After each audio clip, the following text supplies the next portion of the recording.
इतिहास चर्चा के 8वें एपिसोड के दूसरे खंड में आपका स्वागत है। मैं हूं चंद्रभूषण अंकुर। नमस्कार। मैंने आपसे वायदा किया था कि ये विषय तो बहुत बड़ा था, जिस पर हम लोगों ने बात की थी, नेहरू युग और हिंदी सिनेमा।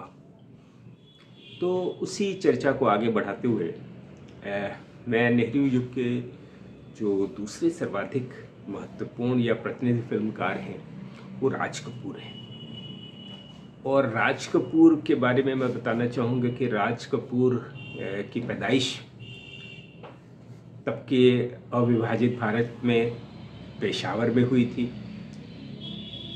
दिसंबर 1924 में, और 11 वर्ष की उम्र में वो मुंबई आ गए। तत्कालीन बम्बई या बॉम्बे में आ गए। उस समय तक उनके पिताजी स्वर्गीय पृथ्वीराज कपूर हिंदी सिनेमा के एक जाने माने व्यक्ति थे, और वो चाहते तो अपने बेटे को एक बहुत ही सरलतापूर्वक जीवन जीने का रास्ता दे सकते थे, लेकिन पठानों में जो संस्कृति है कि वो चुनौतियों से लड़ते हुए अपने रास्ते बनाते हैं, उसी पे चलते हुए उन्होंने अपने बेटे को भेजा कि अगर उसे फिल्म लाइन में रहना है तो उसे सबसे नीचे से शुरुआत करनी पड़ेगी। और 11 साल की उम्र में चूंकि इनका पढ़ने लिखने में बहुत मन नहीं लग रहा था, तो लिहाजा इनको बॉम्बे टॉकीज भेज दिया गया, जहां इन्होंने क्लैपर बॉय, यानी कि जब क्लैप करते हैं किसी सीन शुरू होने से पहले, जो क्लैप करके सीन शुरू होता है पुराना पद्धति में, तो वहाँ से उन्होंने अपने कैरियर की शुरुआत की। 11 साल की उम्र में ही पहली बार उन्होंने बाल कलाकार के रूप में एक फिल्म में एक्टिंग भी की, बाल कलाकार के रूप में, और उस फिल्म का नाम इनकलाब था 1935 में। उसके बाद उन्होंने सबसे पहले केदार शर्मा, जो अपने समय के बहुत ही जाने माने निर्देशक थे, उनके जूनियर के तौर पर रहकर, उनके असिस्टेंट के तौर पर रहकर उन्होंने निर्देशकीय गुण सीखे। फिर उन्होंने केदार शर्मा के अलावा महेश कौल और एक और उस ज़माने के बहुत ही फेमस फिल्मकार थे देवकी बोस से भी उन्होंने निर्देशन में उनके असिस्टेंट के तौर पर रह के निर्देशन के गुण सीखे। पहली फिल्म जो उन्होंने खुद के लिए बनाई, या उनकी अपनी फिल्म कह लें, तो वो आज़ादी के ठीक बाद 1948 में आग नाम से उनकी फिल्म प्रदर्शित हुई। राज कपूर की ये खुद की फिल्म थी, और इसी फिल्म के साथ उनके फिल्म कंपनी आर.के. फिल्म्स की शुरुआत भी हुई। 1949 में आर.के. फिल्म के बैनर तले बरसात फिल्म रिलीज हुई, और इसी फिल्म में नरगिस के साथ राज कपूर की जोड़ी बनी। और ये जोड़ी, जो बरसात फिल्म का एक गाना है, वहीं से जो डांस सीक्वेंस में जो पोज बना, वही आर.के. फिल्म का बाद में एम्ब्लेम बना, जो बहुत वर्षों तक आर.के. फिल्म के एम्ब्लेम के रूप में चलता रहा। नरगिस और राज कपूर के एक दृश्य, नृत्य के दृश्य का एक फोटो।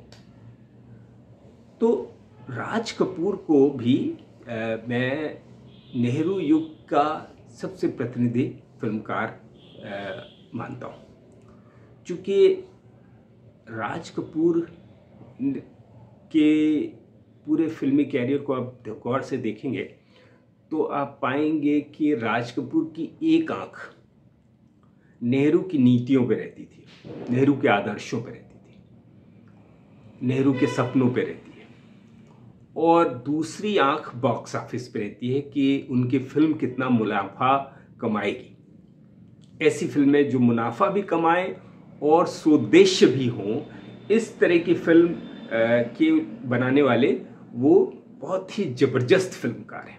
उस जमाने तक भारतीय सिनेमा का विभाजन कला फिल्म और मुख्य धारा की फिल्म में नहीं हुआ था। मुख्य धारा की फिल्म ही कला की फिल्म भी होती थी, और राज कपूर की फिल्में इसका एक बेहतरीन उदाहरण है। राज कपूर और ने बहुत सारी फिल्में बनाई हैं, सबका तो जिक्र करना मुश्किल है, लेकिन राज कपूर ने एक फिल्म बनाई थी 1951 में, आवारा नाम से, जो उनके फिल्मी कैरियर में एक मील का पत्थर साबित हुआ।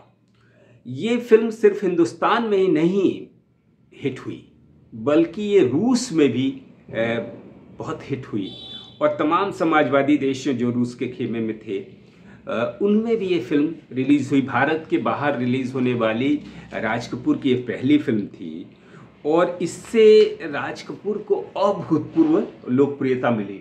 इसी का एक गाना था, मेरा जूता है जापानी, ये पतलून इंग्लिस्तानी, सिर पे लाल टोपी रूसी, फिर भी दिल है हिंदुस्तानी।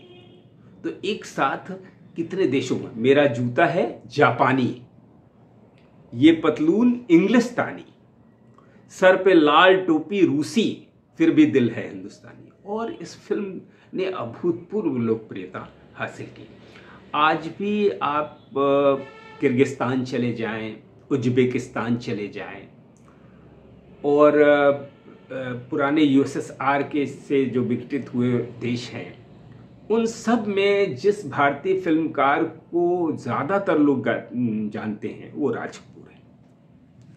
और आपको अक्सर कोई ऐसी बैठक हो जहां भारतीय और वहां के लोगों की दूतावास की कोई मीटिंग हो, तो अक्सर जो अनौपचारिक रूप से जब गाने वो गाते हैं, तो आश्चर्यजनक रूप से दूसरी भाषाओं के लोगों को भी राज कपूर की फिल्मों के बहुत सारे गीत याद हैं। और आपको अद्भुत अनुभव होगा अगर इन देशों की आप यात्रा करें, तो आपको पता चलेगा कि क्या उनकी लोकप्रियता का क्या आलम था। और 1954 में बूट पॉलिश देखें, या 1956 में प्रदर्शित जागते रहो को आप देखें, ये सब एक तरफ आदर्श, एक तरफ उससे यथार्थ उस समय का समाज का, ये सब उसमें आपको दिखाई देता है। तो नेहरू के आदर्श, तत्कालीन सामाजिक यथार्थ और सपने, भारतीय समाज के सपने, इन राज कपूर की शुरुआती जो नेहरू युग का सिनेमा जो राज कपूर ने बनाया, इन सब में वो आपको दिखाई देता है। तो कभी राज कपूर पे जब मैं बात करूंगा तो उनकी पूरी फिल्मोग्राफी पे बात करूंगा, उनकी सभी फिल्मों का जिक्र करूंगा, लेकिन अभी हम लोग नेहरू पे बात कर रहे हैं, और कैसे नेहरू की नीतियों को बढ़ाने, प्रचारित करने में भारतीय सिनेमा ने भी एक भूमिका निभाई। और जो प्रतिनिधि फिल्मकार थे उनके ज़माने के, वो सब अपने समय के महत्वपूर्ण हस्ताक्षर हैं। मैं एक बार उनका नाम लेना चाहूँगा कि जो ऐसे फिल्मकार रहे हैं, उन सब के लिए अगर मैं उनको याद कर लूँ इसी बहाने, तो वी शांताराम, जिनका अभी हम लोगों ने जिक्र किया, राज कपूर, विमल राय, महबूब, हिमांशु राय, गुरुदत्त, ख्वाजा अहमद अब्बास, ये सब नेहरू युग के प्रतिनिधि फिल्मकार हैं। और इन्होंने अपनी फिल्मों के माध्यम से, इन जो फिल्में इन्होंने बनाई वो एक तरह की ट्रेंड सेटर फिल्में थी, जिन्होंने आगे की भारतीय फिल्मों के लिए एक ट्रेंड सेट किया।